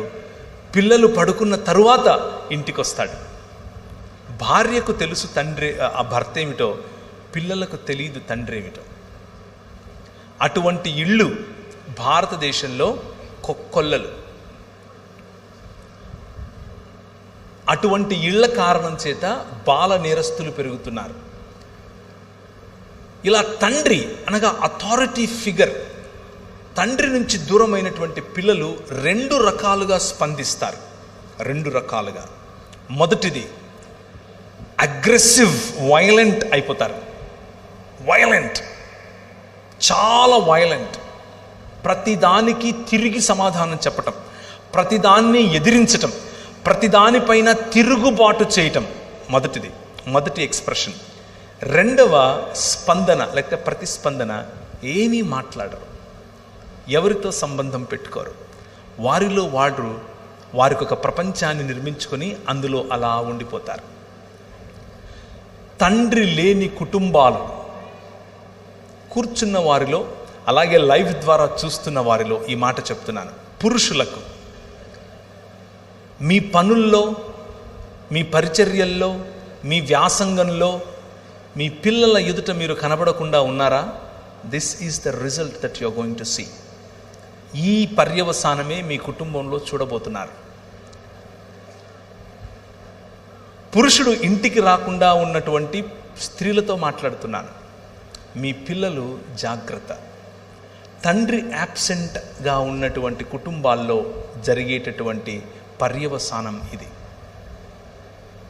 దీన్ని ఎందుకు ఇంత విడమర్చి చెప్తున్నాను అనంటే, నా జీవితంలో ఇది జరిగింది. మా అమ్మ మాకు కావలసినవన్నీ ఇచ్చింది, కష్టపడి మమ్మల్ని పెంచింది. కానీ తండ్రి లేని లోటు నా జీవితంలో స్పష్టంగా కనిపించింది. నేను వైలెంట్గా తయారైపోయాను. నేను ఒకడిని చంపి చచ్చిపోయాడు అనుకుని పొదల్లో పడేసి వెళ్ళిపోయాను. వెళ్ళిపోతే మా ఊరికి సిఐ, మా అక్క ఆ రోజుల్లో ఎస్ఐ, యాక్చువల్గా సిఐ ప్రమోషన్లో ఉంది. ఆమె వీడు బ్రతికాడు అని తెలుసుకుని వాడికి నాకు కాంప్రమైజ్ చేసి, ఇంకా ఇలా చేయొద్దు లేకపోతే జైలుకి వెళ్తామని చెప్పింది. ఆ రోజు రాత్రి తండ్రి లేని నేను, ఎప్పుడూ తండ్రి కౌగిలిని ఎరుగని నేను, తండ్రి ఇచ్చేటటువంటి వెచ్చదనాన్ని తెలుసుకొని నేను, ఏ రోజు తండ్రి యొక్క మందలింపు అంటే తండ్రి వద్ద నుంచి ఎలా ఉంటుందో నాకు తెలీదు. తండ్రి వద్ద నుంచి ప్రేమ ఎలా ఉంటుందో నాకు తెలీదు. అలాంటి ప్రేమ లేని, మందలింపు లేని, కరెక్షన్ లేని నేను ఒకరోజు ఒక స్వరం విన్నాను. అది సన్నని స్వరం. ఆ స్వరం నాకు చెబుతోంది, నువ్వు ఈ ఊరు విడిచిపెట్టి వెళ్ళిపో అని చెప్తోంది. ఈ ఊరు విడిచిపెట్టేసి నువ్వు వెళ్ళిపో అని చెప్తోంది. ఎక్కడికి వెళ్ళాలో తెలీదు. మా అమ్మకు చెప్పి వెళ్తున్నాను తిరుపతికి అని చెప్పి, మా ఊరు కడప, బ్యాగ్ తీసుకుని బస్ స్టాండ్కి వచ్చాను. తిరుపతి టికెట్ కొనబోయి హైదరాబాద్ టికెట్ కొన్నాను. ఎందుకు కొన్నానో కూడా తెలియదు. హైదరాబాద్లో ఎవరున్నారో తెలియదు. తర్వాత ఏదో తెలుసుకున్నాం. ఈరోజు ఫోన్లు ఉండేవి, ఆ రోజుల్లో ఫోన్లు ఉండేవి కావు. హైదరాబాద్లో దిగిన తర్వాత ఫలానా చోట ఫలానా వాళ్ళు, మా ఊరోళ్ళకి సంబంధించిన వాళ్ళు ఉన్నారని తెలుసుకుని ఆ రూమ్కి వెళ్ళి అక్కడ ఉండి చదువుకోవటం మొదలుపెట్టాను. తండ్రి లేకపోతే ఎలాంటి జీవితం ఉంటుందో చెప్తున్నాను మీకు. కానీ 5 రకాలైన క్వాలిటీస్ మీ ముందు ఉంచాను. ఆయన తండ్రిగాను, భర్తగాను, ప్రియుడిగాను, కాపరిగాను మరియు రాజుగాను మన మధ్యకు వచ్చాడు అని చెప్పాను. నా జీవితంలో తండ్రిగా వచ్చాడు. నా జీవితంలో దాదాపు 18-19 సంవత్సరాలున్న నేను, నూనూగు మీసాలు, లేత టీనేజ్ ప్రాయం, ఆ ప్రాయంలో ప్రభు నా దగ్గరికి వచ్చాడు. ప్రభు నాతో మాట్లాడాడు. నువ్వు ఈ లోకానికి వెలుగువు అని చెప్పాడు. తండ్రి ఇలా మాట్లాడతాడు బిడ్డల పట్ల, పిల్లల పట్ల. ఏం చెప్తాడో తెలుసా? అరే నువ్వు అచ్చం నాలాగే ఉన్నావురా అంటాడు. అచ్చం మిమ్మలా ఉన్నావురా అంటాడు. అచ్చం మా నాన్నలాగా ఉన్నావురా అంటాడు. మన పరలోక తండ్రి కూడా అలాగే అంటున్నాడు. You are in the image of God. నువ్వు దేవుని స్వరూపం, నువ్వు దేవుని పోలిక. ఎందుకంటే ఆయన నీ కన్న తండ్రి. నీ పట్ల, నీ దగ్గరికి కన్న తండ్రి ఈ మాటలు తీసుకొని వస్తున్నాడు. నువ్వు మైకిల్ ద్వారా ఒకవేళ వింటూ ఉంటే, నా జీవితం లాంటిదే ఒకవేళ నీ జీవితం అయితే, ఈ ప్రాంగణంలో కూర్చున్నా పర్వాలేదు. తండ్రి ఎరుగనటువంటి జీవితం నీదైతే, రెబెలియస్గా నువ్వు తిరుగుతున్నావా? హద్దు ఆపు లేకుండా నువ్వు తిరుగుతున్నావా? నీ పర్సనల్, నీ వ్యక్తిగత జీవితంలో అందరి ముందు బాగున్నావు, ఎవ్రీథింగ్ ఈజ్ గ్రేట్, చాలా బాగుంది, సూపర్, నవ్వుంది మొహంలో. కానీ లోపల ఏదో తెలియని లావా ఉబుకుతోందా? లోపల ఏదో తెలియని ఒంటరితనం ఉందా? నన్ను కూడా ఇలా కౌగిలించుకుని ఒకరు ముద్దాడితే ఇంత బాగుంటుంది అన్న ఫీలింగ్లో నువ్వు ఉన్నావా? అమ్మాయిలైనా అబ్బాయిలైనా, మీ వయసు 50 అయినా 20 అయినా, అందరిలో ఉండే ఫీలింగ్ ఇది. తండ్రి, మా నాన్న కావాలి, మా నాన్న మాట్లాడితే ఎలా ఉంటుంది, మా నాన్న నన్ను టచ్ చేస్తే ఎంత బాగుండేది, మా నాన్న నన్ను కౌగిలించుకుంటే ఎలా బాగుండేది. ఈ పరలోకపు తండ్రి ఈరోజు రాత్రి నీతో మాట్లాడుతున్నాడు. I am your father. నేనే నీ తండ్రిని. I'm there for you. నేను నీకోసం ఉన్నాను. నువ్వంటే నాకు ఎంత ముద్దో తెలుసా. నిన్ను చూడకుండా ఒక్కరోజు కూడా ఉండలేను నేను. నువ్వు మాట్లాడుతుంటే నాకు అదేదో వైలెన్స్ వాసినట్లు ఉంటుంది. That's how your God feels about you. నీ పట్ల నీ తండ్రికి ఉండేటటువంటి హృదయం ఇది. ఎంతగా నిన్ను ప్రేమిస్తాడంటే నీ తండ్రి, నీ కోసం చచ్చిపోయేంతగా చెబుతారు ఈ లోకంలో ఉన్న తండ్రులు, కానీ మా నాన్న చేసి చూపించాడు. వచ్చి మనందరినీ మళ్ళీ ఒక్క కుటుంబంగా చేయటం కోసం తన శరీరాన్ని విరిచాడు. రూపాంతరము చెందించటం కోసం రూపురేఖలు లేకుండా పోయాడు. అయితే ఆ రూపాంతరము కేవలం అనుభవంగా ఆగిపోకూడదు. ఆ రూపాంతరము తండ్రిగా వచ్చినటువంటి ఈ దేవుని యొక్క రూపాంతర చరిత్ర కేవలం అనుభవంతో ఆగిపోవడానికి వీల్లేదు. దానికి ఒక మనుగడు ఉండాలి, దానికి ఒక చరిత్ర ఉండాలి, దానికి ఒక భవిష్యత్తు ఉండాలి, ఎప్పటికీ సమసిపోయినటువంటి భవిష్యత్తు ఉండాలి. ఆయన తన శరీరాన్ని నాటాడు. ఒక విత్తనము వలె విరిగాడు, ఒక విత్తనము వలె ఆయన పగిలాడు. దున్నబడినటువంటి ఆయన శరీరం నాటబడిన తర్వాత 3 రోజులైన తర్వాత, 2 దినములైన తర్వాత 3వ దినమున యెహోవా సముఖమందు మనము జీవించినట్లు ఆయన మరణాన్ని చంపి తిరిగి లేచాడు. That is your father. మీ నాన్న అది. మీ నాయన మరణానికి లోనయ్యేవాడు కాదు. మీ నాయన మరణాన్ని చంపినవాడు, చంపి తిరిగి లేచాడు. 3 దినములైన తర్వాత, హోషేయ గ్రంథం 6వ అధ్యాయం 2వ వచనం. హోషేయ గ్రంథం 6వ అధ్యాయం 2వ వచనం. 2 దినములైన తరువాత ఆయన మనలను బ్రతికించును, మనం ఆయన సముఖమందు బ్రతుకున్నట్లు 3వ దినమున ఆయన మనలను స్థిరపరచును. ఈ తండ్రి హృదయం ఏమిటి అని అంటే, మీ నాయన హృదయం ఏమిటో అంటే, కేవలం రూపాంతరము అన్నది ఒక అనుభవంగా ఆపటం కాదు. ఈ మరణాన్ని చంపి నూతన సృష్టిగా నిన్ను మలచటం. నేను ఫేస్బుక్లో ఒక పిక్చర్ చూశాను. మీలో కూడా చాలామంది చూసే ఉంటారు. ఒక ఆయన నిలబడుకొని సుత్తి ఉలి తీసుకుని ఇలా కొట్టుకుంటున్నాడు. ఇలా కొట్టుకుని లావుగా ఉండే ఆయన సన్నగా మంచిగా స్లిమ్గా తయారవుతున్నాడు. అలా శిల్పకారుని వలె నీ తండ్రి ఈ ప్రపంచాన్ని, ప్రపంచంలో ఉన్న మానవ సమాజాన్ని తన వైపుకు, తన బిడ్డగా మలుచుకుంటున్నాడు. అయితే దేవుణ్ణి తిరస్కరించటం కారణంగా మనం సంపాదించుకున్నటువంటి మరణం, దేవునితో ఎడబాటు, ఈ ప్రపంచంలో దేనికి గ్యారంటీ లేదు, దానికి మాత్రమే ఉంది. మరణం తప్పదు ప్రతి ఒక్కరికి, నీకైనా నాకైనా, మనకంటే ముందు పోయిన వారికైనా మన తరువాత పోయేవారికైనా. మరణం తథ్యం. మరణం, death is the only guarantee in this world. దాన్ని మించిన గ్యారంటీ ఏది లేదు. కానీ దానికంటే బెటర్ గ్యారంటీ ఇంకొకటి ఉంది. అదేమిటి అనంటే, మా నాయన తన శరీరాన్ని నాటి 3 దినములైన తర్వాత బయటకు తీసి అంటున్నాడు, మరణమా నీ ముల్లెక్కడా అని పిలుస్తున్నాడు. ఈ రాత్రి నేను మీకు ఇచ్చేటటువంటి వాగ్దానం, ఆయన చేస్తున్నటువంటి వాగ్దానం, ఈ నిబంధన యొక్క సారాంశం, 5 రకాలుగా నేను చేసిన నిబంధనల యొక్క సారాంశం ఏమిటో తెలుసా? పునరుత్థానం, రూపాంతరము యొక్క చరమగీతం పునరుత్థానం. ఎప్పటికీ వాడిపోయినటువంటి శరీరాలు. ఆయన అలా వస్తాడు. ఆయన్ని మీరు చూస్తారు, గుర్తుపడతారు, మాట్లాడతారు. You can touch him, you can touch me. మీరు నన్ను కూడా చూస్తారు. ఏ బట్టని తీసుకుని వచ్చాక మా ఊరికి, నువ్వు పేరు ప్రవీణే కదా, యూ విల్ ఆస్క్ మీ.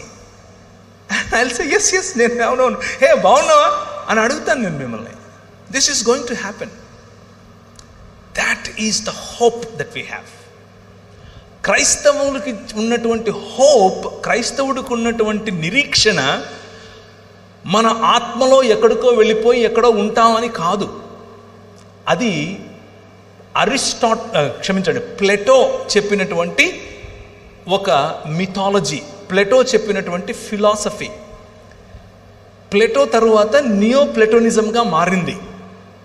దాని నుంచే భగవద్గీతను రాశారు. గ్నాస్టిసిజం, అరిస్టాటిలియన్ థియరీ మరియు ప్లెటోనిక్ థాట్, ఈ మూడింటిని కలిపితేనే భగవద్గీత యొక్క సారాంశం. బైబిల్ అది కాదు, పురాణముల యొక్క సారాంశం అది. బైబిల్ ఆత్మల గురించి మాత్రమే మాట్లాడదు. బైబిల్ నీ శరీరముతో కూడి సశరీరుడై తిరిగి లేచినటువంటి యేసు క్రీస్తు మీ నాయన, అలాగే నువ్వు లేస్తావు, అలాగే నువ్వు బయటకు వస్తావు.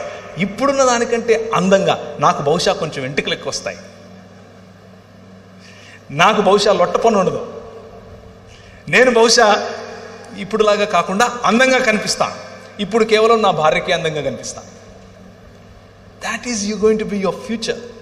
అది నీ ఫ్యూచర్. నీకు అర్థమవుతుందా మీ నాయన ఏం చేస్తున్నాడు?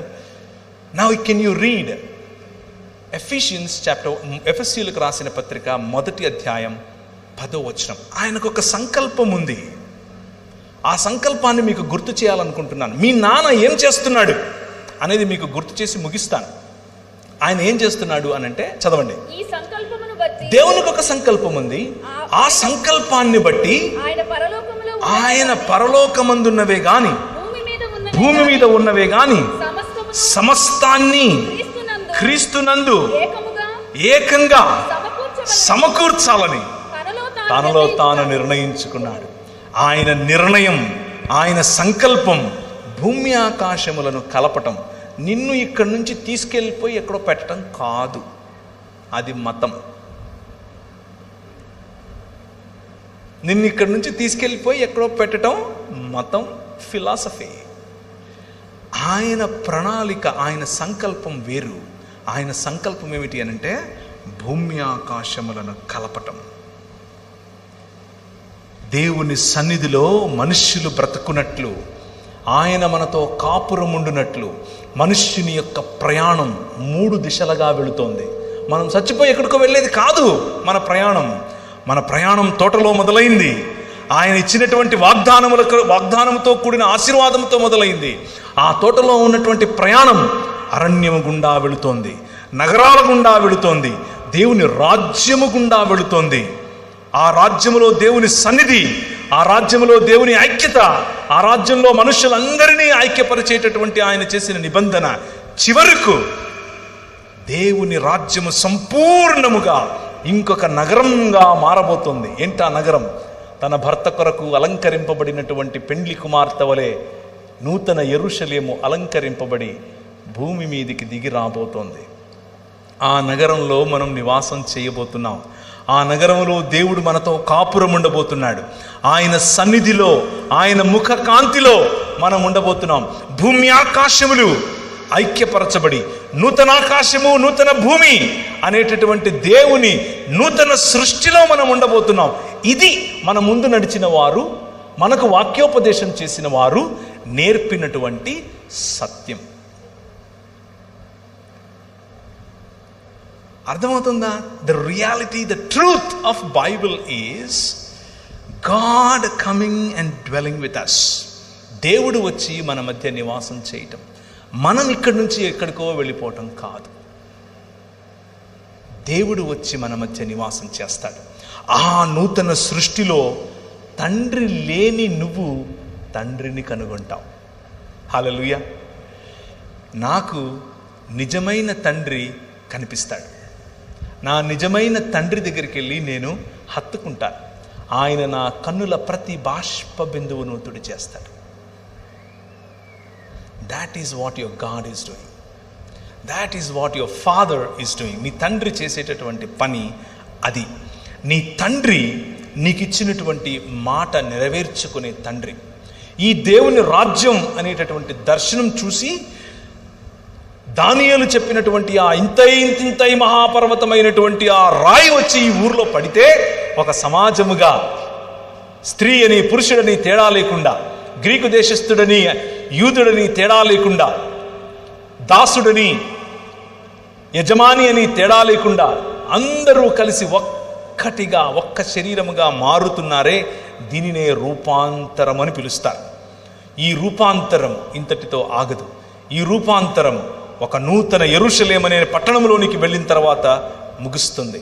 ఆ పట్టణంలోనికి మనం వెళ్ళబోతున్నాం. ఆ పట్టణంలో మనకంటే ముందు నిద్రించినటువంటి పరిశుద్ధులు కూడా ఉంటారు. మనకంటే ముందు నిద్రించినటువంటి, ఒకవేళ నీ భర్త నిద్రించి ఉంటే నువ్వు ఆయన చూస్తావు, ఒకవేళ నీ భార్య నిద్రించి ఉంటే నువ్వు ఆమెను చూస్తావు. బ్రతికి ఉన్న మనం వెళ్ళి వారిని స్వాగతించి తీసుకుని వస్తాం. రాజు, the king of this world వస్తాడు. ఆయన ఆల్రెడీ వచ్చేశాడు, తన రాజ్యాన్ని స్థాపించాడు.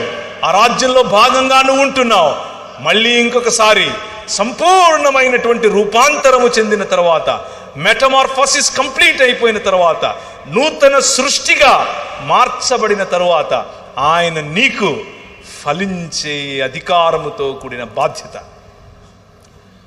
అభివృద్ధి చెందే అధికారముతో కూడిన బాధ్యత, విస్తరించే అధికారముతో కూడిన బాధ్యత, భూమిని నిండించే అధికారముతో కూడిన బాధ్యత, ఆయనతో కలిసి రాజ్యమేలే బాధ్యత నీకు ఇవ్వబోతున్నాడు. దాట్ ఈజ్ నిత్య నిబంధన. అదే నిత్య నిబంధన అంటే, అదే బెరిత్ ఒలాం అనంటే, మనలను దూరం చేస్తున్నటువంటి మరణం, మనిషికి దూరం చేస్తున్నటువంటి మరణం, మనిషిని కుటుంబానికి దూరం చేస్తున్నటువంటి మరణం, మనిషిని సంఘానికి దూరం చేస్తున్న మరణం, మనిషిని సమాజానికి దూరం చేస్తున్న మరణాన్ని ఆయన చంపేశాడు. తిరిగి పునరుత్థానము చెందినటువంటి మనుష్యులముగా మనం రాబోతున్నాం. పునరుత్థానం చెందినటువంటి కుటుంబాలుగా మనం కలవబోతున్నాం. పునరుత్థానం చెందినటువంటి సమాజములుగా మనం రాబోతున్నాం, ఉండబోతున్నాం. పునరుత్థానము చెందినటువంటి సృష్టి, ఆ సృష్టిలో మనం ఏలికలుగా ఉండబోతున్నాం. ఇది స్పష్టమైనటువంటి సువార్త, ఏ అరమరకులు లేనటువంటి సువార్త.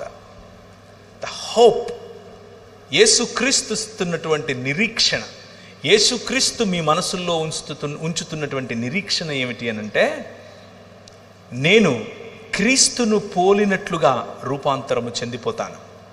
ఒకానొక రోజు క్రీస్తును పోలినట్లుగా రూపాంతరము చెందుతాను.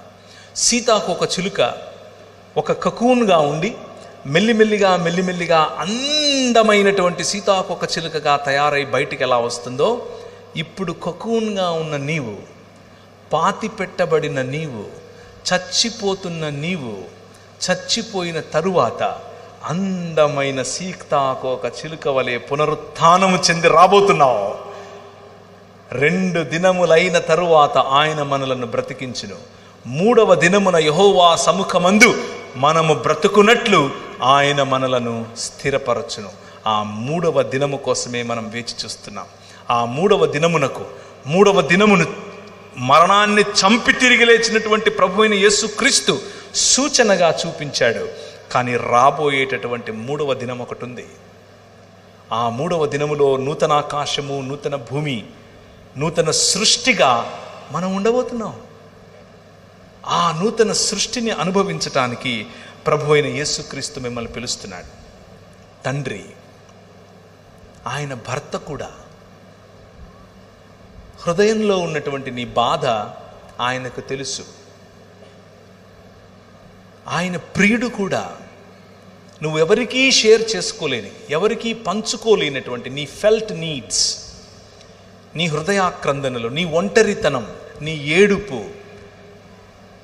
అన్నీ తెలిసినటువంటి ప్రియుడు నీ ప్రియుడు. అంత మాత్రమే కాదు, ఆయన కాపరి. నిన్ను అనాథలుగా విడిచిపెట్టను, నేను మళ్ళీ నీ దగ్గరికి వస్తాను అని చెప్పి వెళ్ళినటువంటి కాపరి నీ కాపరి.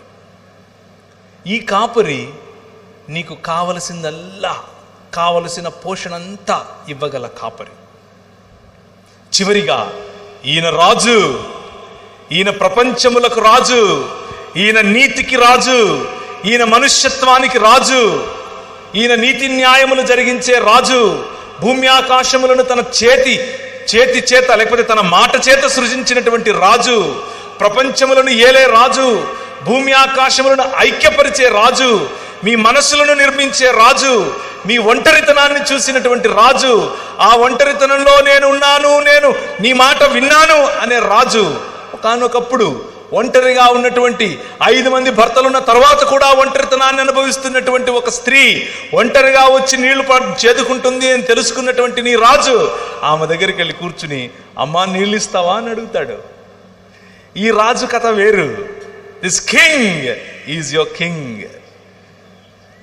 రాజు లేని రాజ్యంగా మనం మారిపోతే రాజై వస్తున్నాడు. కాపరి లేని గొర్రెలుగా మనం ఉంటే కాపరై మన మధ్యకు వచ్చాడు. తండ్రి లేని కుటుంబముగా మనం ఉంటే తండ్రిగా తన హృదయాన్ని మనతో పంచుకుంటున్నాడు. ఎంత బాధపడుతున్నాను నేను నీ పట్ల అని చెబుతాడు. భర్త వదిలేసినటువంటి భార్యగా మనం ఉంటే భర్తై మన దగ్గరికి వస్తున్నాడు. నువ్వు విధవరాండ్రకు తోడుగా ఉండు అని చెప్పినటువంటి మన ప్రభువు యొక్క మాట. ఆయన మనల్ని ప్రేమించే ప్రియుడు. ఎంతగా ప్రేమిస్తాడంటే తన ప్రాణాన్ని సైతం ఇచ్చే ప్రియుడు. 5 రకాలైనటువంటి క్యారెక్టర్స్, 5 రకాలుగా ఆయన మనతో పెట్టుకున్నటువంటి సంబంధం.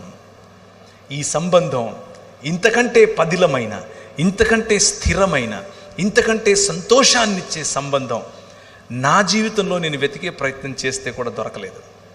This is the ultimate relationship that you can have with anybody. ఎవరితోనూ, చివరికి నా భార్యతోనూ నాకు లేనటువంటి పారదర్శకమైనటువంటి సంబంధం దేవునితో సాధ్యం. ఆ రాజు, ఆ తండ్రి, ఆ ప్రియుడు, ఆ కాపరి, ఆ భర్త ఈరోజు నిన్ను పిలుస్తున్నాడు. ఈరోజు నిన్ను ఆహ్వానిస్తున్నాడు. నేను కట్టే రాజ్యంలో నువ్వు ఉన్నావా? కేవలం వచ్చిపోతున్నావా? నేను కట్టే రాజ్యంలో నా కుటుంబంలో భాగంగా నువ్వు ఉండ కోరుకుంటున్నావా? ఇంకా వెనకే తిరుగుతున్నావా? నేను కట్టే రాజ్యానికి నువ్వు ఒక గుదిబండలా ఉంటున్నావా? లేక ఫ్రీడమ్, స్వాతంత్రం కోరుకుని ఈ ప్రపంచంలో మీ నాయన ప్రపంచం ఇది అని సీతాకోక చిలుక వలె ఎగిరే స్వాతంత్రంలో బ్రతుకుతున్నావా? ఈ రాత్రి పరిశుద్ధాత్మ దేవుడు నీతో మాట్లాడుతున్నాడు. If you are rebellious in your nature, తిరుగుబాటు నీ హృదయంలో ఉంటే ఎక్కడో నీ తండ్రి ప్రేమను నువ్వు కోరుకుంటున్నావేమో. నీకంతకు నువ్వు ఒక షెల్ నిర్మించుకొని ఎవరితో పంచుకోకుండా నువ్వు ఒంటరిగా బ్రతుకుతూ ఉన్నావా? ఆ షెల్ పగలగొట్టడానికి ప్రభువు సిద్ధంగా ఉన్నాడు, తడుతున్నాడు.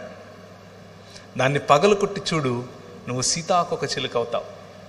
నీతో సంబంధం, నీతో ప్రేమగా మాట్లాడటానికి, నిన్ను ప్రోత్సహించటానికి, నీకు బలం ఇవ్వటానికి, నీకు ఆర్థికంగాను అలాగే అన్ని కోణాలలో నిన్ను బలపరచటానికి ఆయన సిద్ధం. అంత మాత్రమే కాదు, ఈ తండ్రి నీ హృదయాక్రందనను మాత్రమే కాదు, నీ శరీరంలో ఉన్న బలహీనతను కూడా చూస్తున్నాడు. స్వస్థపరచటానికి సిద్ధంగా ఉన్నాడు. ఈ రాత్రి ఆయన స్వస్థపరుస్తాడు. ఈ రాత్రి నీకున్నటువంటి ప్రతి రోగము నుంచి నీకు స్వస్థత లభిస్తుంది. నేను చెప్తున్నందుకు కాదు, నేనేదో చేస్తే అవుతుందని కాదు. మీరు అడగండి, ఆయన ఇస్తాడు. ఆయన మీ జీవితాల్లో చేస్తాడు. నేను అడిగాను, నాకు ఇచ్చాడు. 11 సంవత్సరాలు మిషనరీగా వెళ్ళాను నేను మధ్యప్రదేశ్లో. నాకు భాష రాదు, అడిగాను, భాష ఇచ్చాడు. అక్కడ క్రైస్తవులు అంటే కొడతారు, ఫస్ట్ కొట్టి ఆ తర్వాత మాట్లాడతారు. నాకు పరిచర్య చేస్తూ మా పాస్టర్ గారే వాళ్ళ అమ్మాయిని ఇచ్చి పెళ్లి చేశాడు. పెళ్లి చేసుకున్న 2 సంవత్సరాలకు నాకు ఒక పాప పుట్టింది. ఆ పాపకు ఒకరోజు విరోచనాలు అయితే, చిన్న బిడ్డ 21 సంవత్సరాలు. మీలో పిల్లలు ఉన్న వాళ్ళకి తెలుసు, మనకేదైనా జరిగితే మనం పట్టించుకోం, పిల్లలకి ఏమైనా జరిగితే ఎంత బాధపడతాం. ఆ పాపను తీసుకుని ఆసుపత్రికి వెళ్ళి డాక్టర్కు చూపించాను. చూపిస్తే డాక్టర్ అంది, విరోచనాలు పెద్ద కష్టమేం కాదు, నేను మందిస్తాను, అయిపోద్ది, కాకపోతే నువ్వు వెళ్ళి ఒకసారి 2D ఎకో చెయ్యి అని చెప్పింది. ఏం చేయమంది? 2D echo. ఎందుకబ్బా ఏమో 2D ఎకో ఉంటుంది అని. ఏమైంది చెప్పండి మేడం అన్నాను. ఏమీ లేదు, ఈమెకు టెట్రాలజీ ఆఫ్ ఫాలో అనే గుండెకు ఉండేటటువంటి ఒక ఇబ్బంది ఉంది అని చెప్పింది. టెట్రాలజీ ఆఫ్ ఫాలో అంటే నాకు గ్రీకు హిబ్రూ లాగా వినిపించింది. ఏంటబ్బా ఇది అని అనుకున్నాను. తర్వాత ఆమె నాకు అర్థమవడం కోసం ఏం చెప్పిందంటే, నువ్వు గీతాంజలి సినిమా చూసావా అని అనింది. చూశానన్నాను. అందులో హీరోయిన్కి ఉందే అదే నీ బిడ్డకు ఉంది అని చెప్పింది. అంటే నీ బిడ్డ బతకదు అని చెప్పింది, నీ బిడ్డకు కరెక్షన్ లేదు అని చెప్పింది.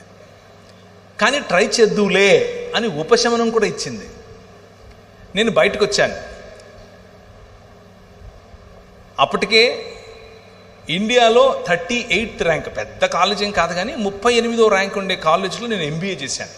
మంచి ఉద్యోగం, మంచి పరిచర్య, బిలాల, కోర్కు, గోండు, ముస్లింలు ఇలాంటి అనేకుల మధ్యలో నేను పరిచర్య చేస్తున్నాను, దేవుని కోసం నిలబడుతున్నాను. కానీ నా బిడ్డకి ఇలా అయింది. కారు వేసుకుని, డొక్కు కారు ఒకటి ఉండేది, చిన్న జీతం, డొక్కు కారు. నేను నా భార్య నా బిడ్డను తీసుకుని బయటకు వచ్చాను. బండి తోలుతున్నాను, నా వల్ల కావట్లేదు, ప్రెషర్ కుక్కర్ పగిలిపోతుంది. బండి ఆపి బయటకు వచ్చి గట్టి గట్టిగా అరుస్తున్నాను. వాయ్, ఎందుకు? నాకెందుకు? నాకే ఎందుకు? నా బిడ్డకే ఎందుకు? ఇన్నేళ్ళు నేను కష్టపడ్డానే నీకోసం, ఇన్నేళ్ళు నేను నా ఇల్లు ఇడిచిపెట్టొచ్చానే, ఉత్తర భారతదేశంలో నీకోసం తన్నించుకోవాలా నేను, నువ్వేమో నా బిడ్డకు గుండెలో చిల్లు పెడతావా అని దేవునితో కొట్లాడటం మొదలుపెట్టాను. 2 సంవత్సరాలు, ఇంకా ఎక్కువే చెప్పాలంటే, కొట్లాడుతూ వచ్చాను. వాక్యం చెప్తున్నాను, చిరునవ్వు ఉంది, అన్నీ చేస్తున్నాను, అమెరికాకి వెళ్తున్నాను, అక్కడ వాక్యం చెప్తున్నాను, ఇక్కడికి వస్తే ఇక్కడ వాక్యం కానీ మనసులో ఒక పోరాటం, దేవునితో పోరాటం. ప్రభువు నన్ను ఒక ప్రశ్న వేశాడు.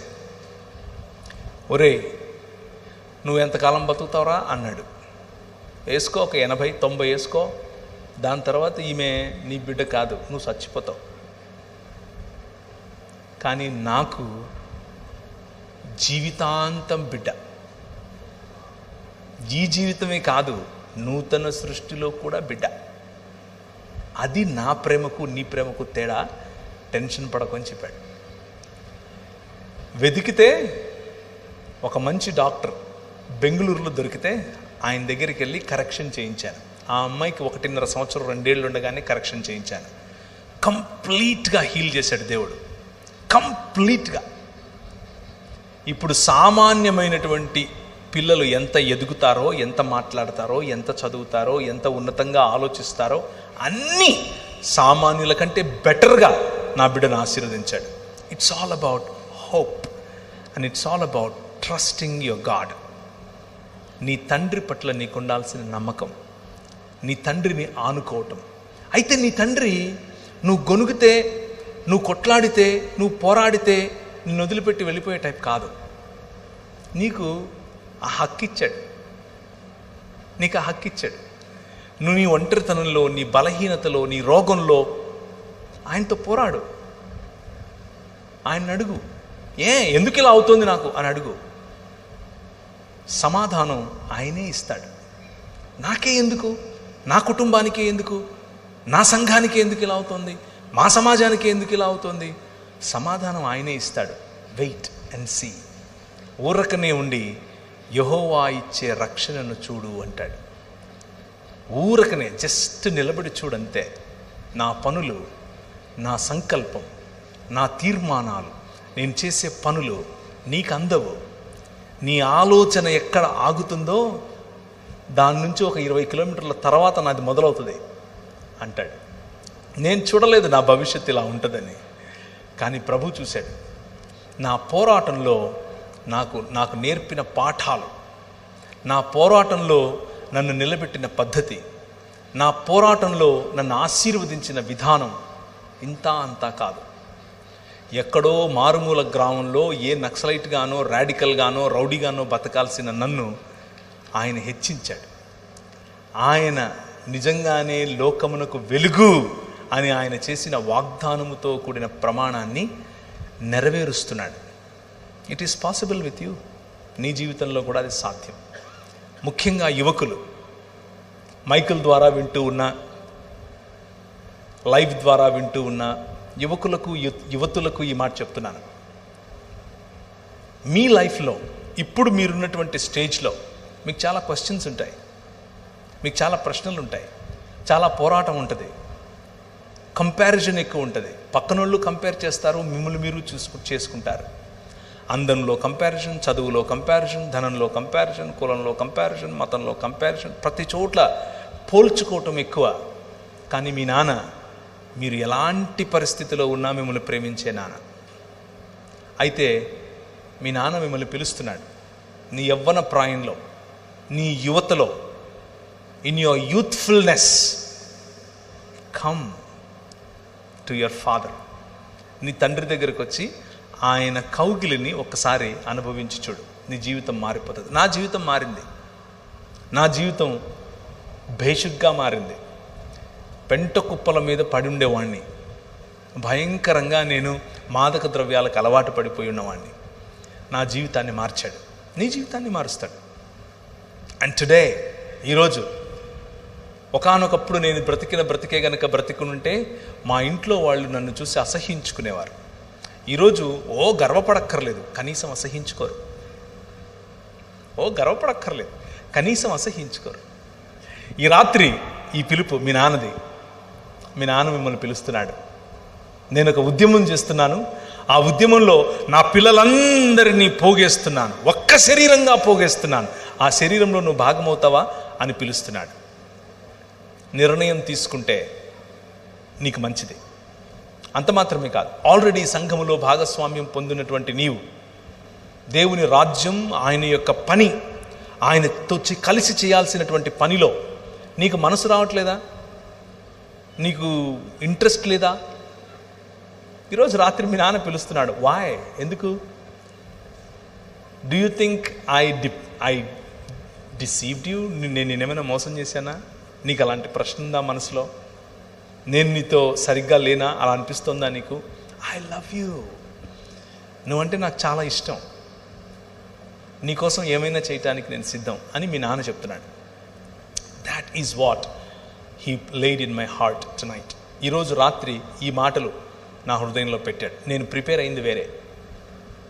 నేను ప్రిపేర్ అయింది కనీసం ఒక గంటన్నర చెప్పాలి అనుకున్నాను, కానీ అది నేను చెప్పలేకపోతున్నాను. ఇదే చెప్పాను. ఈరోజు రాత్రి ప్రభు నీతో మాట్లాడుంటే ఊరికనే వెళ్ళొద్దు, ఖాళీ మనసుతో వెళ్ళొద్దు. It is a specific word for specific people sitting here. ఇక్కడ కూర్చున్న వాళ్ళల్లో నిర్దిష్టమైనటువంటి మాటలు మీకోసమే పలుకుతున్నాను. మీ తండ్రిని నిరుత్సాహపరచొద్దు. తలలు వంచుకుంటే ప్రార్థించుకుందాం. ప్రభు ఈరోజు రాత్రి చాలా సరళంగా 5 రకాలైనటువంటి ఆశీర్వాదముతో కూడినటువంటి ఆజ్ఞలను చాలా సరళంగా ఆయన మన పట్ల చేసినటువంటి 5 రకాలైనటువంటి కవెనెంట్స్, నిబంధనలను, అలాగే 5 రకాలుగా ఆయన మనతో సంబంధం ఎలా కలిగి ఉన్నాడు అన్న విషయాన్ని మనం చూసాం. వీటి సారం నువ్వు మనిషిగా, నిజమైన మనిషిగా, రూపాంతరము చెందే మనిషిగా, తండ్రి హృదయాన్ని కోరుకునే, తండ్రి హృదయాన్ని హత్తుకునే మనిషిగా మారాలని. అది న్యాయమును, కనికరమును, దీన మనస్సును కలిగి ఉండటం ద్వారా మాత్రమే సాధ్యం అని చెప్పాడు. అన్నిటినీ మించి నీ తండ్రి నీ పట్ల కలిగి ఉన్నటువంటి హృదయాన్ని ఆయన నీ ముందు ఉంచాడు. ఇంకా ఈ తండ్రికి దూరంగా ఉండకు. ఇంకా ఈ తండ్రితో పోరాటం చాలు. ఇక ఆ పోరాటాన్ని ఆపేసే. నీతోనే మాట్లాడుతున్నా. ఇక ఆ పోరాటాన్ని ఆపేసి come back to your God, come back to your father. నీ తండ్రి వైపుకు నువ్వు రా. నీ తండ్రితో చేయి కలుపు. నీ తండ్రి నిన్ను ఆశీర్వదిస్తాడు. తలగా ఉంచుతాడు, తోకగా ఉంచడు. అలాగే కూర్చున్న వాళ్ళలో ఈరోజు ప్రభువు స్పష్టంగా నిన్ను స్వస్థపరుస్తాను అని చెప్తున్నాడు. నిన్ను ఆయన స్వస్థపరిచే రోజు ఈ రాత్రి. నీ హృదయాన్ని స్వస్థపరిచే రోజు, నీ శరీరాన్ని కూడా స్వస్థపరిచే రోజు ఈ రాత్రి. నేను ప్రార్థన చేస్తూ ఉండగా నీ మనస్సును విప్పి ప్రభు అయిన యేసుక్రీస్తుకు నిన్ను నువ్వు సమర్పించు. నీ రోగాన్నివ్వు, నీ బలహీనతనివ్వు, నీ ఒంటరితనాన్నివ్వు, నీ అప్పుల బాధనివ్వు. ఆయన నీకు ఈరోజు విడిపించువాడు, బలపరచువాడు, న్యాయమును చేయువాడు, నీ పక్షమున నిలబడువాడు. ఈ రాత్రి నీ జీవితంలో ఒక అద్భుత కార్యం ఆయన చేయబోతున్నాడు. నువ్వు నమ్మితే చాలు, మిగిలిందంతా ఆయన పని. కృపగలిగిన తండ్రి, ఈ రాత్రి నీ వాక్యము ద్వారా మాతో మాట్లాడి మా కొరకు సిద్ధపరిచినటువంటి నీ విలువైన మాటలు మా జీవితంలో పని చేయులాగున, ఈ మాటల్లో నా మాటలు ఏవైనా ఉంటే, నీ మాటల పక్షముగా కానిదేదైనా ఉంటే పరిశుద్ధమైనటువంటి నీ అగ్ని చేత వాటిని దహించి కేవలము నీ మాటలు మాత్రమే నీ ప్రజలకు వారి హృదయాల్లో ఉండునట్లు సహాయం చేయండి. ప్రభువా, నీ బిడ్డలు అనేకులు నీ తాకిడి కోసం వేచి చూస్తున్నారు. నీ ప్రేమ గల తాకిడి, నీ ప్రేమ గల నీతి గల దక్షిణ హస్తాన్ని వారి వైపుకు చాపి వారిని ముట్టండి. ఈరోజే స్వస్థతను వారు అనుభవించినట్లుగా సహాయం చేయండి. ఒంటరిగా ఉన్న వారికి మీ తోడును దయచేయండి. మీ స్వరం వారు వినుదుగాక, మీ వెలుగు వారి ముఖములపై మేము చూచుదుముగాక. ఈ కుటుంబములు మీ కొరకు కట్టబడుదునుగాక. ఈ సంఘము మీ కొరకు ప్రజ్వలించే దేదీప్యమానమైనటువంటి దీపపు స్తంభముగా, ధ్వజస్తంభముగా నిలబడునుగాక. మీ సన్నిధి ముఖకాంతిలో ప్రతి ఒక్కరి జీవితము ఆశీర్వదింపబడునుగాక. మీకే సకల స్తుతి మహిమ ఘనత ప్రభావాలు చెల్లిస్తూ చిన్న ప్రార్థన యేసు నామమున సమర్పిస్తున్నాం తండ్రి. ఆమేన్.